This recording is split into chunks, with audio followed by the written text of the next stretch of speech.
ఉత్వ సంధి చూడండి. ఉత్తునకు సంధి నిత్యము అంటే ఉత్వ సంధిలో సంధి జరగడం అనేది ఎల్లప్పుడూ నిత్యముగా జరుగుతుంది. ఉత్తునకు అచ్చు పరమైనప్పుడు సంధి నిత్యంబగు.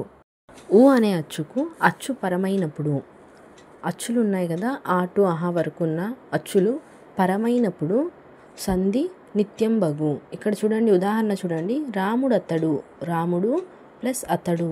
ఇక్కడ మనకు రాముడు అనే మొదటి పదంలో డు అనేది చివరి అక్షరం. దీంట్లో ఊ అనే అచ్చు ఉంది.